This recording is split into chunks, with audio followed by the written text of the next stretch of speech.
गलतियों के नाम पौलुस प्रेरित की पत्री अध्याय 1। पौलुस की जो ना मनुष्यों की ओर से और ना मनुष्य के द्वारा वरन यीशु मसीही और परमेश्वर पिता के द्वारा जिसने उसको मरे हुओं में से जिलाया प्रेरित है, और सारे भाइयों की ओर से जो मेरे साथ हैं गलतिया की कलीसियाओं के नाम परमेश्वर पिता और हमारे प्रभु यीशु मसीह की ओर से तुम्हें अनुग्रह और शांति मिलती रहे। उसी ने अपने आप को हमारे पापों के लिए दे दिया ताकि हमारे परमेश्वर और पिता की इच्छा के अनुसार हमें इस वर्तमान बुरे संसार से छुड़ाए। उसकी स्तुति और बढ़ाई युगानुयुग होती रहे, आमीन। मुझे आश्चर्य होता है कि जिसने तुम्हें मसीह के अनुग्रह से बुलाया उससे तुम इतनी जल्दी फिरकर और ही प्रकार के सुसमाचार की ओर झुकने लगे, परंतु वो दूसरा सुसमाचार है ही नहीं। बात ये है कि कितने ऐसे हैं जो तुम्हें घबरा देते और मसीह के सुसमाचार को बिगाड़ना चाहते हैं, परंतु यदि हम या स्वर्ग से कोई दूत भी उस सुसमाचार को छोड़ जो हमने तुमको सुनाया है कोई और सुसमाचार तुम्हें सुनाए तो श्रापित हो। जैसा हम पहले कह चुके हैं वैसा ही मैं अब फिर कहता हूं कि उस सुसमाचार को छोड़ जिसे तुमने ग्रहण किया है, यदि कोई और सुसमाचार सुनाता है तो श्रापित हो। अब मैं क्या मनुष्यों को मानता हूं या परमेश्वर को? क्या मैं मनुष्यों को प्रसन्न करना चाहता हूं? यदि मैं अब तक मनुष्यों को ही प्रसन्न करता रहा तो मसीही का दास ना होता। हे भाइयों, मैं तुम्हें जताए देता हूं कि जो सुसमाचार मैंने सुनाया है वो मनुष्य का सा नहीं, क्योंकि वो मुझे मनुष्य की ओर से नहीं पहुंचा और ना मुझे सिखाया गया, पर यीशु मसीह के प्रकाश से मिला। यहूदी मत में जो पहले मेरा चाल चलन था तुम सुन चुके हो कि मैं परमेश्वर की कलीसिया को बहुत ही सताता और नाश करता था। मैं अपने बहुत से जाति वालों से जो मेरी अवस्था के थे यहूदी मत में बढ़ता जाता था और अपने बाप दादों के व्यवहारों में बहुत ही उत्तेजित था, परंतु परमेश्वर की जिसने मेरी माता के गर्भ ही से मुझे ठहराया और अपने अनुग्रह से बुला लिया, जब इच्छा हुई कि मुझ में अपने पुत्र को प्रकट करे कि मैं अन्य जातियों में उसका सुसमाचार सुनाऊं, तो ना मैंने मांस और लहू से सलाह ली और ना यरूशलेम को उनके पास गया जो मुझसे पहले प्रेरित थे, पर तुरंत अरब को चला गया और फिर वहां से दमिश्क को लौट आया।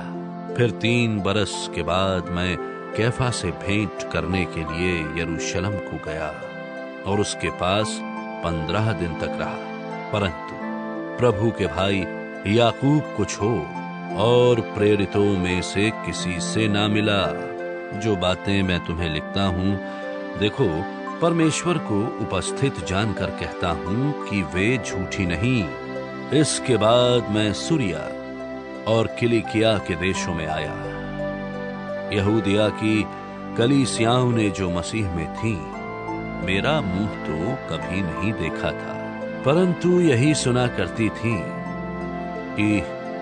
कि जो हमें पहले सताता था वो अब उसी धर्म का सुसमाचार सुनाता है जिसे पहले नाश करता था और मेरे विषय में परमेश्वर की महिमा करती थी। अध्याय 2। 14 वर्ष के बाद मैं बरनबास के साथ फिर यरूशलेम को गया और तीतुस को भी साथ ले गया, और मेरा जाना ईश्वरीय प्रकाश के अनुसार हुआ, और जो सुसमाचार मैं अन्य जातियों में प्रचार करता हूं उसको मैंने उन्हें बता दिया, पर एकांत में उन्हीं को जो बड़े समझे जाते थे, ताकि ऐसा ना हो कि मेरी समय की या अगली दौड़ धूप व्यर्थ ठहरे। परंतु तितुस भी, जो मेरे साथ था और जो यूनानी है, खतना कराने के लिए विवश नहीं किया गया। यह उन झूठे भाइयों के कारण हुआ जो चोरी से घुस आए थे, कि उस स्वतंत्रता का जो मसीही यीशु में हमें मिली है, भेद लेकर हमें दास बनाए। उनके अधीन होना हमने एक घड़ी भर ना माना, इसलिए कि सुसमाचार की सच्चाई तुम में बनी रहे। फिर जो लोग कुछ समझे जाते थे, वे चाहे कैसे ही थे, मुझे इससे कुछ काम नहीं। परमेश्वर किसी का पक्षपात नहीं करता। उनसे जो कुछ भी समझे जाते थे, मुझे कुछ भी प्राप्त नहीं हुआ। परंतु इसके विपरीत जब उन्होंने देखा कि जैसा खतना किए हुए लोगों के लिए सुसमाचार का काम पतरस को सौंपा गया, वैसा ही खतना रहितों के लिए मुझे सुसमाचार सुनाना सौंपा गया। क्योंकि जिसने पतरस से खतना किए हुओं में प्रेरिताई का कार्य बड़े प्रभाव सहित करवाया, उसी ने मुझसे भी अन्य जातियों में प्रभावशाली कार्य करवाया। और जब उन्होंने उस अनुग्रह को जो मुझे मिला था जान लिया, तो याकूब और कैफा और यूहन्ना ने, जो कलीसिया के खंभे समझे जाते थे, मुझको और बरनबास को दाहिना हाथ देकर संग कर लिया कि हम अन्य जातियों के पास जाएं, और वे खतना किए हुओं के पास। केवल ये कहा कि हम कंगालों की सुधि लें, और इसी काम के करने का मैं आप भी यत्न कर रहा था। पर जब कैफा अंताकिया में आया, तो मैंने उसके मुंह पर उसका सामना किया, क्योंकि वो दोषी ठहरा था, इसलिए कि याकूब की ओर से कितने लोगों के आने से पहले वो अन्य जातियों के साथ खाया करता था। परंतु जब वे आए, तो खतना किए हुए लोगों के डर के मारे उनसे हट गया और किनारा करने लगा। और उसके साथ शेष यहूदियों ने भी कपट किया, यहां तक कि बरनबास भी उनके कपट में पड़ गया। पर जब मैंने और उसके साथ शेष यहूदियों ने भी कपट किया, यहां तक कि बरनबास भी उनके कपट में पड़ गया। पर जब मैंने देखा कि वे सुसमाचार की सच्चाई पर सीधी चाल नहीं चलते, तो मैंने सबके सामने कैफा से कह दिया कि जब तू यहूदी होकर अन्य जातियों की, पर जब मैंने देखा कि वे सुसमाचार की सच्चाई पर सीधी चाल नहीं चलते, तो मैंने सबके सामने कैफा से कहा कि जब तू यहूदी होकर अन्य जातियों की नाई चलता है और यहूदियों की नाई नहीं, तो तू अन्य जातियों को यहूदियों की नाई चलने को क्यों कहता है? हम तो जन्म के यहूदी हैं और पापी अन्य जातियों में से नहीं। तो भी ये जानकर कि मनुष्य व्यवस्था के कामों से नहीं, पर केवल यीशु मसीह पर विश्वास करने के द्वारा धर्मी ठहरता है। हमने आप भी मसीही यीशु पर विश्वास किया कि हम व्यवस्था के कामों से नहीं, पर मसीही पर विश्वास करने से धर्मी ठहरें। इसलिए कि व्यवस्था के कामों से कोई प्राणी धर्मी न ठहरेगा। हम जो मसीह में धर्मी ठहरना चाहते हैं, यदि आप ही पापी निकले, तो क्या मसीही पाप का सेवक है? कदापि नहीं, क्योंकि जो कुछ मैंने गिरा दिया, यदि उसी को फिर बनाता हूं, तो अपने आप को अपराधी ठहराता हूं। मैं तो व्यवस्था के द्वारा व्यवस्था के लिए मर गया कि परमेश्वर के लिए जीऊं। मैं मसीह के साथ क्रूस पर चढ़ाया गया हूं, और अब मैं जीवित ना रहा, पर मसीह ही मुझ में जीवित है। और मैं इस शरीर में अब जो जीवित हूं, तो केवल उस विश्वास से जीवित हूं जो परमेश्वर पर है, जिसने मुझसे प्रेम किया और मेरे लिए अपने आप को दे दिया। मैं परमेश्वर के अनुग्रह को व्यर्थ नहीं ठहराता, क्योंकि यदि व्यवस्था के द्वारा धार्मिकता होती तो मसीही का मरना व्यर्थ होता। अध्याय 3। हे निर्बुद्धि गलतियों, किसने तुम्हें मोह लिया है? तुम्हारी तो मानो आंखों के सामने यीशु मसीह क्रूस पर दिखाया गया। मैं तुमसे केवल ये चाहता हूं कि तुमने आत्मा को क्या व्यवस्था के कामों से या विश्वास के समाचार से पाया? क्या तुम ऐसे निर्बुद्धि हो कि आत्मा की रीति पर आरंभ करके अब शरीर की रीति पर अंत करोगे? क्या तुमने इतना दुख यूं ही उठाया, परंतु कदाचित व्यर्थ नहीं।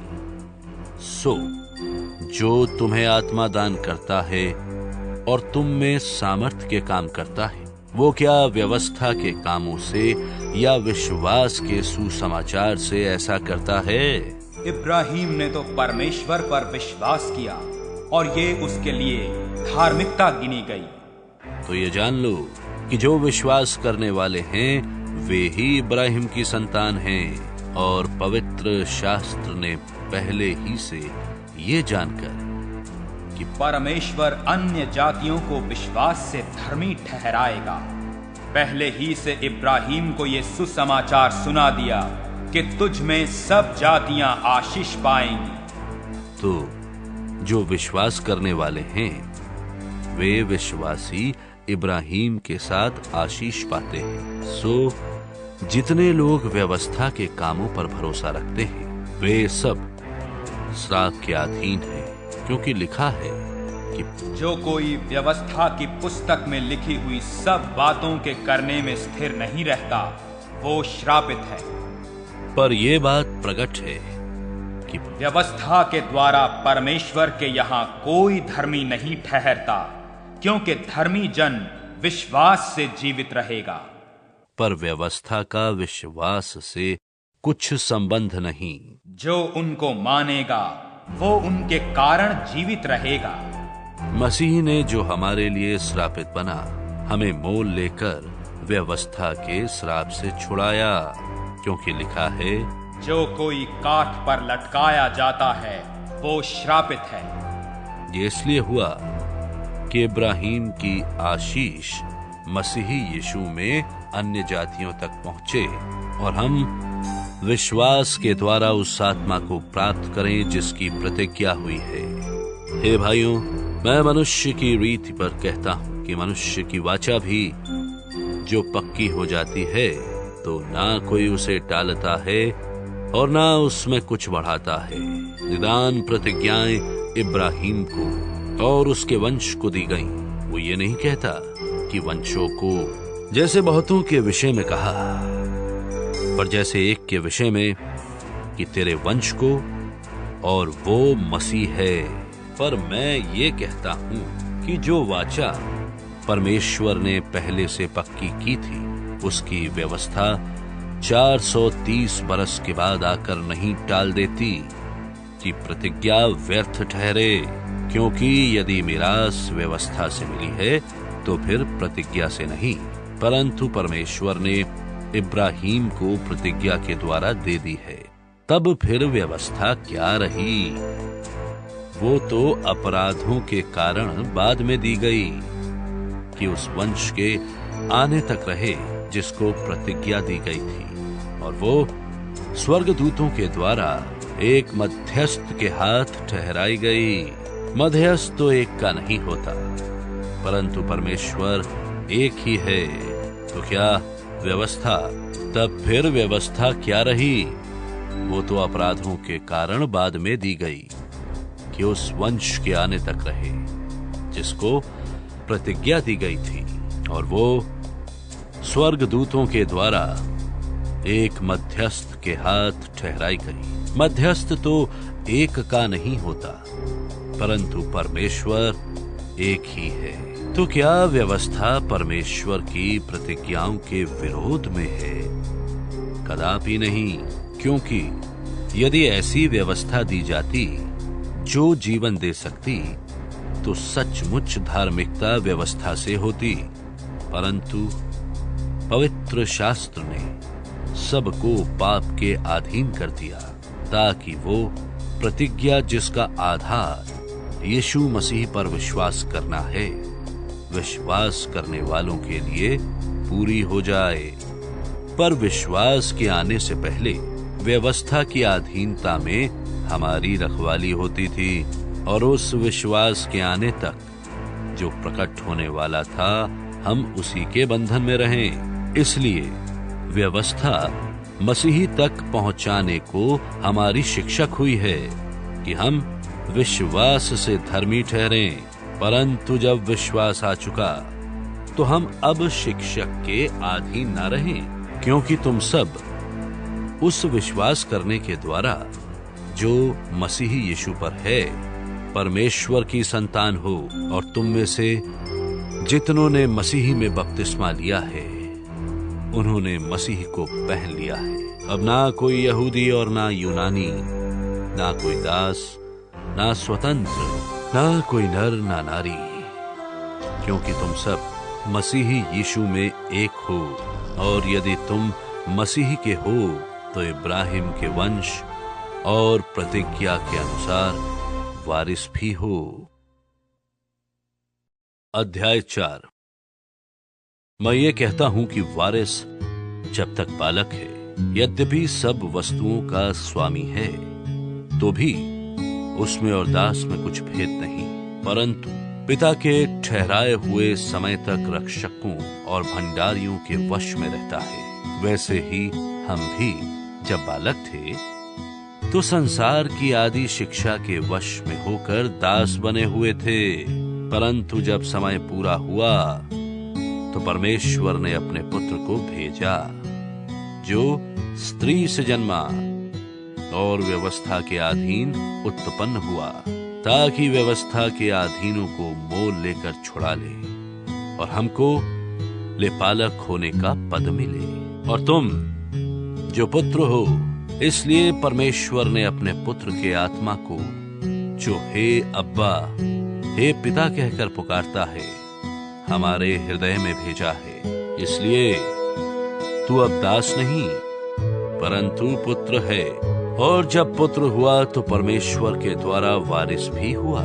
भला तब तो तुम परमेश्वर को ना जानकर उनके दास थे, जो स्वभाव से परमेश्वर नहीं, पर अब जो तुमने परमेश्वर को पहचान लिया, वरन परमेश्वर ने तुमको पहचाना, तो निर्बल और निकम्मी आदि शिक्षा की बातों की ओर क्यों फिरते हो, जिनके तुम दोबारा दास होना चाहते हो। तुम दिनों और महीनों और नियत समयों और वर्षों को मानते हो। मैं तुम्हारे विषय में डरता हूँ, कहीं ऐसा ना हो कि जो परिश्रम मैंने तुम्हारे लिए किया है व्यर्थ ठहरे। हे भाइयों, मैं तुमसे विनती करता हूँ, तुम मेरे समान हो जाओ, क्योंकि मैं भी तुम्हारे समान हुआ। तुमने मेरा कुछ बिगाड़ा नहीं, पर तुम जानते हो कि पहले पहल मैंने शरीर की निर्बलता के कारण तुम्हें सुसमाचार सुनाया, और तुमने मेरी शारीरिक दशा को, जो तुम्हारी परीक्षा का कारण थी, तुच्छ ना जाना, ना उससे घृणा की, और परमेश्वर के दूत वरन मसीह के समान मुझे ग्रहण किया, तो वो तुम्हारा आनंद मनाना कहाँ गया? मैं तुम्हारा गवाह हूँ कि यदि हो सकता तो तुम अपनी आंखें भी निकाल कर मुझे दे देते। तो क्या तुमसे सच बोलने के कारण मैं तुम्हारा बैरी बन गया हूँ? वे तुम्हें मित्र बनाना तो चाहते हैं, पर भली मनसा से नहीं, वरन तुम्हें अलग करना चाहते हैं कि तुम उन्हीं को मित्र बना लो। पर यह भी अच्छा है कि भली बात में हर समय मित्र बनाने का यत्न किया जाए, न केवल उसी समय कि जब मैं तुम्हारे साथ रहता हूं। हे मेरे बालकों, जब तक तुम में मसीह का रूप ना बन जाए, तब तक मैं तुम्हारे लिए फिर जच्चा की सी पीड़ाएं सहता हूं। इच्छा तो ये होती है कि अब तुम्हारे पास आकर और ही प्रकार से बोलूं, क्योंकि तुम्हारे विषय में मुझे संदेह है। तुम जो व्यवस्था के अधीन होना चाहते हो, उसे कहो, क्या तुम व्यवस्था की नहीं सुनते? ये लिखा है कि इब्राहिम के 2 पुत्र हुए, एक दासी से और एक स्वतंत्र स्त्री से। परंतु जो दासी से हुआ वो शारीरिक रीति से जन्मा, और जो स्वतंत्र स्त्री से हुआ वो प्रतिज्ञा के अनुसार जन्मा। इन बातों में दृष्टांत है।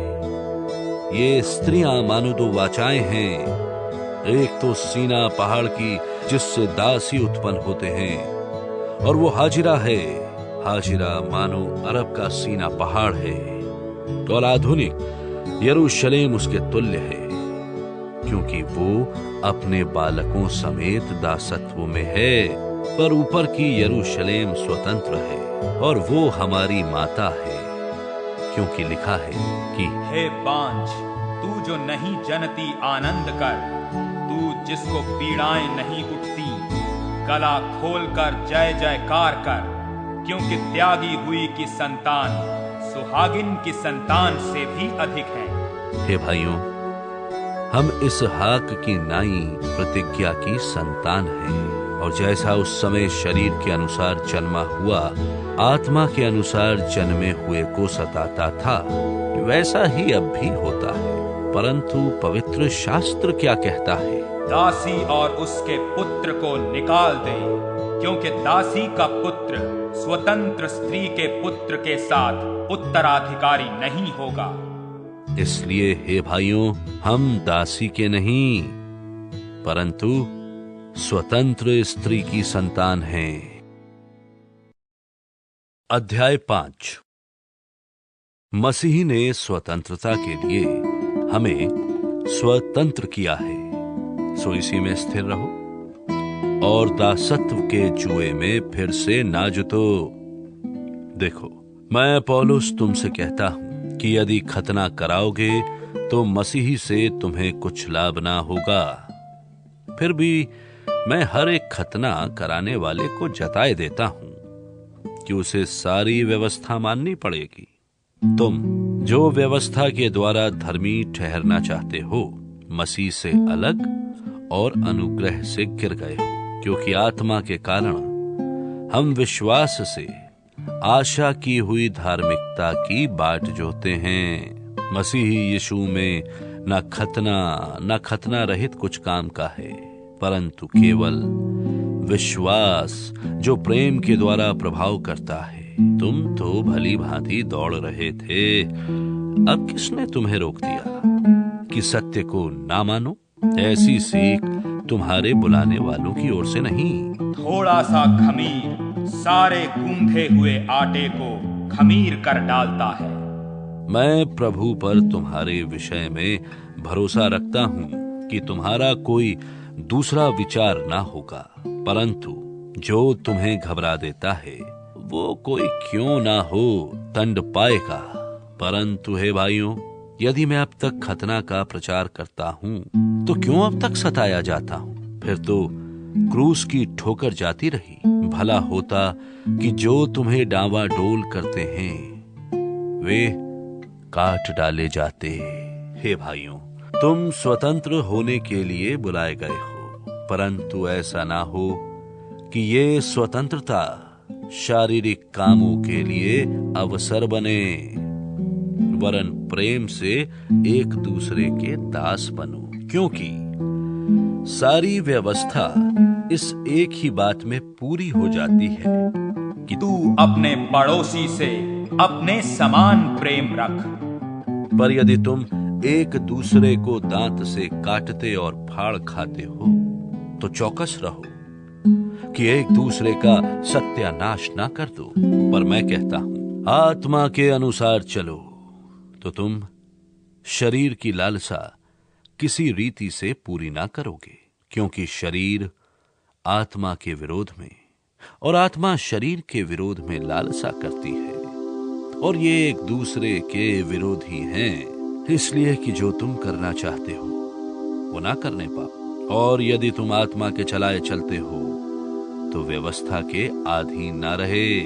शरीर के काम तो प्रकट हैं, अर्थात व्यभिचार, गंदे काम, लुचपन, मूर्ति पूजा, टोना, बैर, झगड़ा, ईर्ष्या, क्रोध, विरोध, फूट, विधर्म, डाह, मतवालापन, लीला क्रीड़ा और इनके ऐसे और काम हैं, इनके विषय में मैं तुमको पहले से कह देता हूं, जैसा पहले कह भी चुका हूं कि ऐसे ऐसे काम करने वाले परमेश्वर के राज्य के वारिस ना होंगे, पर आत्मा का फल प्रेम, आनंद, मेल, धीरज, कृपा, भलाई, विश्वास, नम्रता और संयम है।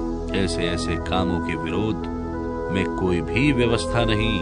जो मसीही यीशु के हैं, उन्होंने शरीर को उसकी लालसाओं और अभिलाषाओं समेत क्रूस पर चढ़ा दिया है। यदि हम आत्मा के द्वारा जीवित हैं, तो आत्मा के अनुसार चलें भी। हम घमंडी होकर ना एक दूसरे को छेड़ें और ना एक दूसरे से डाह करें। अध्याय 6। हे भाइयों, यदि कोई मनुष्य किसी अपराध में पकड़ा भी जाए, तो तुम जो आत्मिक हो, नम्रता के साथ ऐसे को संभालो और अपनी भी चौकसी रखो कि तुम भी परीक्षा में ना पड़ो। तुम एक दूसरे के भार उठाओ और इस प्रकार मसीह की व्यवस्था को पूरी करो।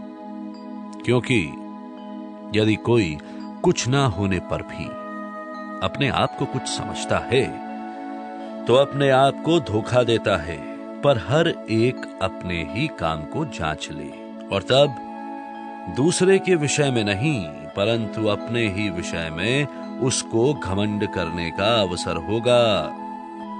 क्योंकि हर एक व्यक्ति अपना ही बोझ उठाएगा। जो वचन की शिक्षा पाता है, वो सब अच्छी वस्तुओं में सिखाने वाले को भागी करे।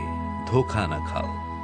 परमेश्वर ठट्टों में नहीं उड़ाया जाता, क्योंकि मनुष्य जो कुछ बोता है वही काटेगा। क्योंकि जो अपने शरीर के लिए बोता है, वो शरीर के द्वारा विनाश की कटनी काटेगा, और जो आत्मा के लिए बोता है, वो आत्मा के द्वारा अनंत जीवन की कटनी काटेगा। हम भले काम करने में हियाब ना छोड़ें, क्योंकि यदि हम ढीले ना हों तो ठीक समय पर कटनी काटेंगे। इसलिए जहां तक अवसर मिले, हम सबके साथ भलाई करें, विशेष करके विश्वासी भाइयों के साथ। देखो, मैंने कैसे बड़े बड़े अक्षरों में तुमको अपने हाथ से लिखा है। जितने लोग शारीरिक दिखाव चाहते हैं, वे तुम्हारे खतना करवाने के लिए दबाव देते हैं, केवल इसलिए कि वे मसीही के क्रूस के कारण सताए ना जाएं। क्योंकि खतना कराने वाले आप तो व्यवस्था पर नहीं चलते, पर तुम्हारा खतना कराना इसलिए चाहते हैं कि तुम्हारी शारीरिक दशा पर घमंड करें। पर ऐसा ना हो कि मैं और किसी बात का घमंड करूं, केवल हमारे प्रभु यीशु मसीह के क्रूस का, जिसके द्वारा संसार मेरी दृष्टि में और मैं संसार की दृष्टि में क्रूस पर चढ़ाया गया हूं। क्योंकि ना खतना और ना खतना रहित कुछ है, परंतु नई सृष्टि। और जितने इस नियम पर चलेंगे, उन पर और परमेश्वर के इस्राएल पर शांति और दया होती रहे। आगे को कोई मुझे दुख ना दे, क्योंकि मैं यीशु के दागों को अपनी देह में लिए फिरता हूं। हे भाइयों, हमारे प्रभु यीशु मसीह का अनुग्रह तुम्हारी आत्मा के साथ रहे।